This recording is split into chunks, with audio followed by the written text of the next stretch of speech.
ಬನ್ನಿ. ಸುಪತ್ರಿಯಲ್ಲಿ ಒಂದು ಸುದ್ದಿಯನ್ನು ಇವತ್ತು ತಂದಿದ್ದೀವಿ.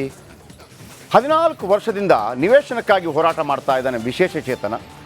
ಮಗನೊಂದಿಗೆ ಅಲೆದಾಟ ಮಾಡ್ತಾನೆ ಇದ್ದಾನೆ. 60 ಬಾರಿ ಅರ್ಜಿ ಸಲ್ಲಿಸಿದರೂ ಕೂಡ ನೋ ಯೂಸ್. 14 ವರ್ಷದಿಂದ ನಿವೇಶನಕ್ಕಾಗಿ ಹೋರಾಟ ನಡೀತಾ ಇದೆ.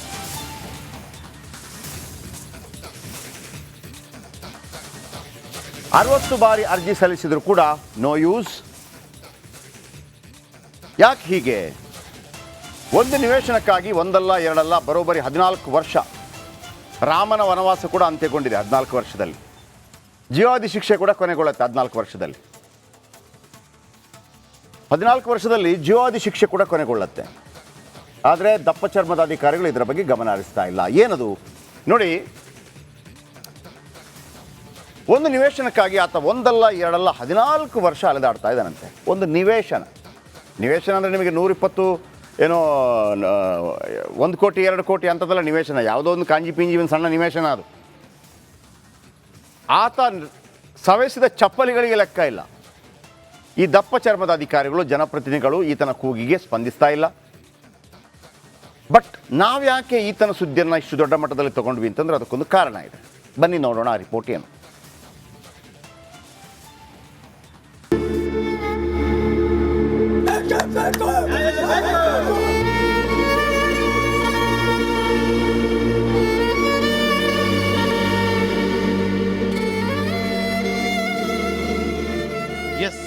ಈ ರೀತಿ ಕೂಗಾಡುತ್ತಾ, ಚೀರಾಡುತ್ತಾ, ಎದೆ ಬಡಿದುಕೊಳ್ಳುತ್ತಾ, ಶೆಡ್ ಹೊಡೆಯುತ್ತಾ ಈ ರೀತಿ ಆಕ್ರೋಶ ಹೊರಹಾಕ್ತಿರುವ ಈತನ ಹೆಸರು ಹಜ್ರತ್ ಅಲಿ.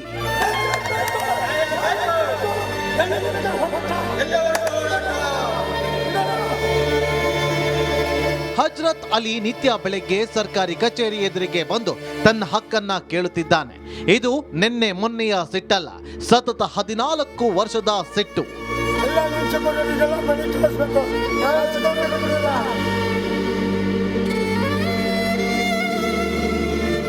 ಹಜ್ರತ್ ಅಲಿ ಮಗ ಹುಟ್ಟಿನಿಂದಲೂ ವಿಶೇಷ ಚೇತನ. ಇಂತಹ ಮಗನನ್ನ ನಿತ್ಯ ವೀಲ್ ಚೇರ್ ಮೇಲೆ ಕೂರಿಸಿಕೊಂಡು ಪುರಸಭೆ ಮುಂದೆ ಬಂದು ಪ್ರತಿಭಟಿಸುತ್ತಲೇ ಇದ್ದಾನೆ.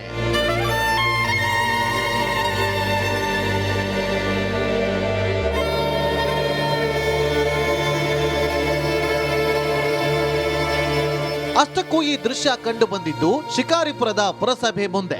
ಹಜ್ರತ್ ಅಲಿ ಕೂಲಿನಾಲಿ ಮಾಡಿ ಜೀವನ ಸಾಗಿಸುತ್ತಿದ್ದಾನೆ. ಜೊತೆಗೆ ಒಂದು ಸೂರಿಗಾಗಿ ಅಲೆದಾಡುತ್ತಿದ್ದಾನೆ. 1-2 ತಿಂಗಳಲ್ಲ, 1-2 ವರ್ಷ ಅಲ್ಲ, ಬರೋಬ್ಬರಿ 14 ವರ್ಷದಿಂದ.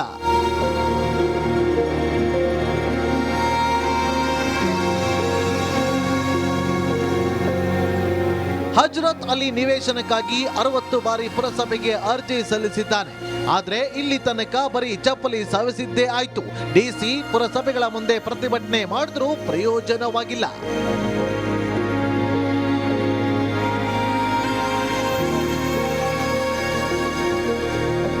ವಿಶೇಷ ಚೇತನ ಮಗನಿಗೆ ಸಿಗಬೇಕಾದ ಸೌಲಭ್ಯ ಹಾಗೂ ಒಂದು ಸ್ವತಃ ಸೂರಿಗಾಗಿ ಆಗ್ರಹಿಸುತ್ತಿದ್ದಾನೆ. ಅದು ಕೂಡ ನ್ಯಾಯಯುತವಾಗಿಯೇ ಸೂರಿಗಾಗಿ ಹೋರಾಟ ಮಾಡ್ತಿದ್ದಾರೆ ಈ ಹಜ್ರತ್.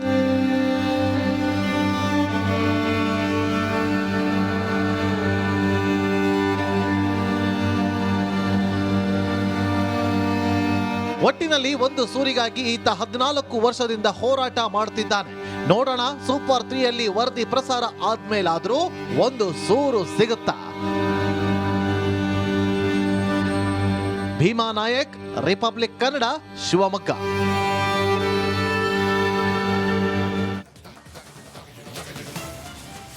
ಓಕೆ, ಕಳೆದ 14 ವರ್ಷದಿಂದ ಈತ ನಿತ್ಯ ಹಜ್ರತ್ ಅಲಿ ಒಂದು ಸೈಟ್ ಅಪ್ಪ, ಒಂದು ಯಾಕೆ ಅಷ್ಟೊಂದು ಗೋಳಾಡಿಸ್ತೀರಿ ಪಾಪ? ನನಗನ್ಸುತ್ತೆ ಇವನಿಗೊಂದು ಸೈಟ್ ಕೊಟ್ಬಿಟ್ಟಿದ್ರೆ ಒಂದು ಶಿಕಾರಿಪುರದ ಪುರಸಭೆ ಮುಂದೆ ಹಜ್ರತ್ ಅಲಿ ಕೂಲಿನಾಲಿ ಮಾಡಿ ಜೀವನ ಸಾಗಿಸ್ತಾ ಇದ್ದಾನೆ. ಒಂದು ಸೂರಿಗಾಗಿ ಅಲೆದಾಡ್ತಾ ಇದ್ದಾನೆ. ಒಂದಲ್ಲ ಎರಡಲ್ಲ ಬರೋಬ್ಬರಿ 14 ವರ್ಷ. ಅವನದೊಂದು ಕನಸು ಕಂಡ್ರಿ. ನನಗೆ ಗೊತ್ತಿಲ್ಲ ಆ ಜಾಗದಲ್ಲಿ ಒಂದು ಸೈಟ್ಗೆ ಏನದು. ಬನ್ನಿ, ನಮ್ಮ ರಿಪೋರ್ಟ್ರು ಜೊತೆ ಮಾತಾಡ್ತೀನಿ. ಯಾರಿದ್ದಾರೆ? ಭೀಮಾ ನಾಯಕ್. ಓಕೆ, ಅದರ ಒಂದು ವಾಕ್ ಥ್ರೂ ಮಾಡಿದ್ದಾರೆ, ಅದನ್ನು ನೋಡ್ಕೊಂಬರೋಣ ಬನ್ನಿ. ಆಡಳಿತ ವ್ಯವಸ್ಥೆ ಮಾನವೀಯತೆಯನ್ನು ಮರೆತರೆ ಹೇಗೆಲ್ಲ ಆಗುತ್ತೆ ಅನ್ನೋದಕ್ಕೆ ಇಲ್ಲೊಂದು ಉತ್ತಮ ನಿದರ್ಶನವನ್ನು ತೋರಿಸ್ತಾ ಹೋಗ್ತೇನೆ. ಸುಮಾರು 14 ವರ್ಷಗಳಿಂದ ನಿವೇಶನಕ್ಕಾಗಿ ಮತ್ತು ವಿಶೇಷ ಚೇತನ ಮಗುವಿಗೆ ಸಿಗಬೇಕಾದ ಸೌಲಭ್ಯಗಳಿಗಾಗಿ ಇಲ್ಲೊಂದು ಕುಟುಂಬ ಅಲ್ದಾಡ್ತಿದೆ. ಆ ಎಲ್ಲವನ್ನು ತೋರಿಸ್ತಾ ಹೋಗ್ತೇನೆ. ಜಿಲ್ಲಾಧಿಕಾರಿ ಕಚೇರಿ ಎದುರುಗಡೆ ಇವತ್ತವರು ಆ ಪ್ರತಿಭಟನೆಯನ್ನು ಸಹ ಮಾಡ್ತಿರುವಂಥದ್ದು ನೋಡ್ಬೋದು ನೀವು. ಇಲ್ಲಿ ಅವರು ಕೆಲವೊಂದು ಫ್ಲೆಕ್ಸ್ಗಳನ್ನು ಇಟ್ಕೊಂಡು ಕೂತಿರುವಂಥದ್ದು. ವಿಶೇಷ ಚೇತನ ಮಗುವಿದೆ. ಸುಮಾರು 14 ವರ್ಷಗಳಿಂದ ಒಂದು ಸೂರಿಗಾಗಿ ಮತ್ತು ಮಗನಿಗೆ ಸಿಗಬೇಕಾದಂತಹ ಸವಲತ್ತುಗಳಿಗಾಗಿ ನಾವು ಹೋರಾಟವನ್ನು ಮಾಡ್ತಿದ್ದೇವೆ. ಆದರೂ ಸಹ ಇಲ್ಲಿವರೆಗೆ ಸಂಬಂಧಪಟ್ಟಂಥ ಅಧಿಕಾರಿಗಳಾಗಿರ್ಬೋದು, ಜನಪ್ರತಿನಿಧಿಗಳಾಗಿರ್ಬೋದು, ಆಡಳಿತ ವ್ಯವಸ್ಥೆ ಯಾವುದೇ ರೀತಿಯ ನೆರವನ್ನು ಕೊಟ್ಟಿಲ್ಲ ಅನ್ನುವಂಥ ಒಂದು ಅಳಲನ್ನು ತೋಡ್ಕೊಳ್ತಿರುವಂಥದ್ದು. ಇಷ್ಟೆಲ್ಲ ಆದರೂ ಸಹ ಇಲ್ಲಿನ ಆಡಳಿತ ವ್ಯವಸ್ಥೆ, ಶಿಕಾರಿಪುರ ಪುರಸಭೆಯವರು ನಾವೊಂದು ನಿವೇಶನವನ್ನು ಕೇಳ್ತಿದ್ದೇವೆ, ಆದರೆ ನಿವೇಶನವನ್ನು ಕೊಡ್ತಿಲ್ಲ. ವಿಶೇಷ ಚೇತನ ಮಗು ಇದ್ದಾನೆ, ಅವರಿಗೆ ಸಿಗಬೇಕಾದಂಥ ಯಾವುದೇ ಸೌಲಭ್ಯಗಳು ಸಿಗ್ತಿಲ್ಲ. ಜಂಟಿ ಪಾಸ್ ಆಗಿರ್ಬೋದು ಅಥವಾ ಅವನಿಗೆ ಬೇಕಾದಂಥ ಯಾವ ಸವಲತ್ತನ್ನು ಸಹ ಈ ಆಡಳಿತ ವ್ಯವಸ್ಥೆ ಕೊಡ್ತಿಲ್ಲ ಅನ್ನುವಂಥ ಅವರು ಮನವಿಯನ್ನು ಮಾಡ್ತಾ ಪ್ರೊಟೆಸ್ಟನ್ನು ಮಾಡ್ತಿರುವಂಥದ್ದು. ನ್ಯಾಯ ಸಿಗುವವರೆಗೂ ನಮ್ಮ ಹೋರಾಟಗಳಿರ್ತವೆ. ನಾವು ಕೇಳ್ತಿರೋದು ಕೇವಲ ಒಂದು ನಿವೇಶನ ಮತ್ತು ಏನು ವಿಶೇಷ ಚೇತನ ಮಗು ಇದೆ, ಅವನಿಗೆ ಸಿಗಬೇಕಾದಂಥ ಕೆಲವೊಂದು ಸೌಕರ್ಯಗಳು ಮಾತ್ರ. ಅದು ಈ ಎಲ್ಲ ಸೌಕರ್ಯಗಳನ್ನು ಸುಮಾರು 14 ವರ್ಷಗಳಿಂದ ಅಧಿಕಾರಿಗಳು ಅಲ್ದಾಡಿಸ್ತಾ ಇದ್ದಾರೆ. ಯಾವುದೇ ರೀತಿಯ ಸೌಲಭ್ಯಗಳನ್ನು ಕೊಡದೆ ವಂಚನೆಯನ್ನು ಮಾಡ್ತಿದ್ದಾರೆ. ಮುಂದೊಂದು ದಿನ ಹೋರಾಟ ತೀವ್ರವಾಗಿ ಮಾಡಬೇಕಾಗುತ್ತೆ ಅನ್ನುವಂಥ ಎಚ್ಚರಿಕೆಯನ್ನು ಸಹ ಕೊಟ್ಟಿರುವಂಥದ್ದು. ಕ್ಯಾಮ್ರಾ ಪರ್ಸನ್ ಚಿರಾಗ್ ಜೊತೆ ಭೀಮನಾಯಕಸ್, ರಿಪಬ್ಲಿಕ್ ಕನ್ನಡ, ಶಿವಮೊಗ್ಗ. ನನಗೆ ಗೊತ್ತಿಲ್ಲ ಇದು ಯಾಕೆ ಅಂತ ಹಿಂಗಾಗ್ಲಿಕ್ಕೆ ಸಾಧ್ಯ ಇಲ್ಲಲ್ಲ. ಭರತ್ ಅವರಿದ್ದಾರಂತೆ, ಪುರಸಭೆ ಆಯುಕ್ತರು. ಭರತ್ ಸರ್ ನಮಸ್ತೆ.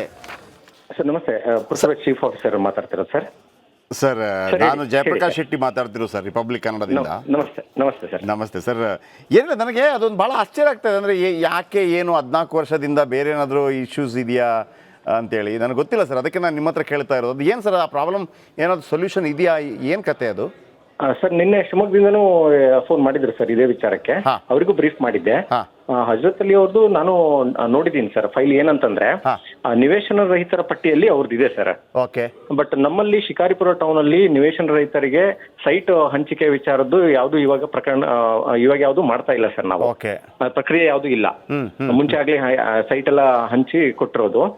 ಇವರಿಗೆ ನಮ್ಮ ಹತ್ರ ಬಂದಾಗ ಅರ್ಜಿ ಕೊಟ್ಟಾಗ ಇವಾಗ ನಾವು ಹೊಸ ಅದು ಒಂದು G+2 ಅಂದ್ರೆ ಗ್ರೌಂಡ್ +2 ಫ್ಲೋರ್ ಬಿಲ್ಡಿಂಗ್ದು 1000 ಬೆನಿಫಿಷಿಯರಿಗೆ ಅಂದ್ರೆ 1000 ಮನೆಗಳು ಕಟ್ಟುವಂತ ಒಂದು ಪ್ರೋಗ್ರಾಮ್ ಕೊಳಗೇರಿ ಮಂಡಳಿಯಿಂದ ಆಗ್ತಾ ಇದೆ ಸರ್ ನಮ್ಮ ಶಿಕಾರಿಪುರ ಟೌನ್ ಅಲ್ಲಿ.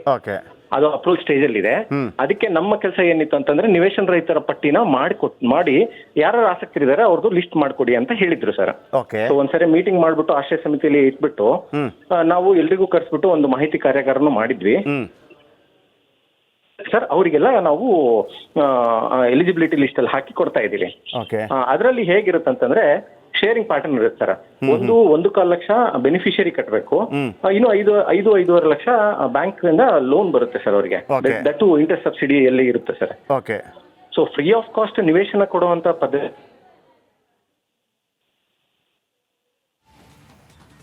ಹಲೋ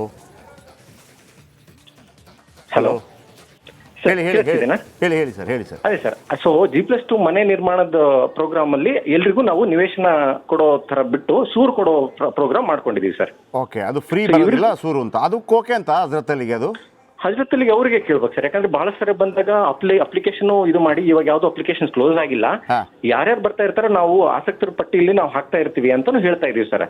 ಯಾರಿಗೂ ನಾವು ಇದು ಏನು ಅವರಿಗೆ ಅವಕಾಶ ವಂಚಿತರನ್ನಾಗಿ ಮಾಡದೇ ಇರೋದಕ್ಕೆ ನಮ್ಮ ಬಾಡಿಯಲ್ಲೂ ಕ್ಲಿಯರ್ ಮಾಡ್ಬಿಟ್ಟು ಆಶ್ರಯ ಸಮಿತಿಯಲ್ಲಿ ಯಾವಾಗ ಅರ್ಜಿ ಬರುತ್ತೆ ಅವಾಗ ಕೊಟ್ಟು ಕಳಿಸ್ತಾ ಇರ್ರಿ ಬೆನಿಫಿಷಿಯರಿ ಲಿಸ್ಟ್ ಅಂತ ಹೇಳಿದ್ದಾರೆ. ಈಗ ನಾವು ಅವನ್ನ ಕರ್ಕೊಂಬಂದ್ರೆ ಒಂದು ಮಾತಾಡ್ಬೋದಲ್ಲ ನಿಮಗೆ?